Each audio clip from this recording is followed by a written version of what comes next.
Hello friends, আজকে আমি চলে এসেছি নিউ টাউনের জগন্নাথ মন্দিরে। এখানে আসার জন্য তোমাদের এয়ারপোর্ট বা বিশ্ব বাংলা গেট থেকে যে কোনো সাপুরজিগামী বাসে করেই চলে আসতে হবে কারিগরি ভবন স্টপেজে।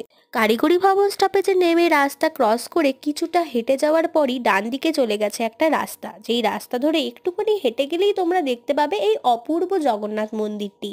কলকাতার বুকে তোমরা এমন সুন্দর বড় জগন্নাথ মন্দির আর দেখেছো কি না সেটা কমেন্ট করে জানাতে কিন্তু ভুলো না। পুরো মন্দিরের দেওয়াল জুড়েই রয়েছে বিভিন্ন পৌরাণিক কাহিনীর বর্ণনা। সবার প্রথমেই আমরা দেখতে পাচ্ছি এখানে বর্ণনা করা হয়েছে সমুদ্র মন্থনের কাহিনীটিকে।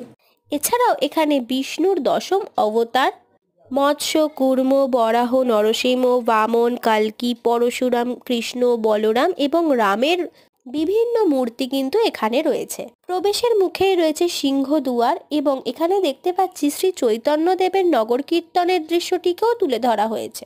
মন্দিরের ভিতরে রয়েছে 3টি গর্ভগৃহ, যেখানে মূল গর্ভগৃহে রয়েছে শ্রী জগন্নাথ, বলরাম এবং সুভদ্রার মূর্তি। ডান দিকের গর্ভগৃহে রয়েছে শ্রীরাম, লক্ষ্মণ এবং মাতা সীতার মূর্তি এবং বাঁ দিকের গর্ভগৃহে রয়েছে পবনপুত্র হনুমানজির মূর্তি। সমগ্র মন্দিরের দেওয়াল জুড়েই রয়েছে বিভিন্ন দেবতার মূর্তি। শীতের ছুটি কাটাতে তোমরাও একবার এসে ঘুরে যেও এই সুন্দর জগন্নাথ মন্দিরটিতে। ভোর 5টা থেকে বেলা 2টো এবং বিকাল 4টে থেকে রাত 8:30 পর্যন্ত এই মন্দিরটি খোলা থাকে।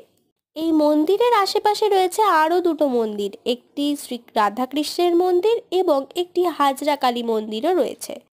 ভিডিওটা যদি তোমাদের ভালো লেগে থাকে তাহলে কিন্তু তোমরা লাইক আর কমেন্ট করে জানাতে ভুলো না। টাটা।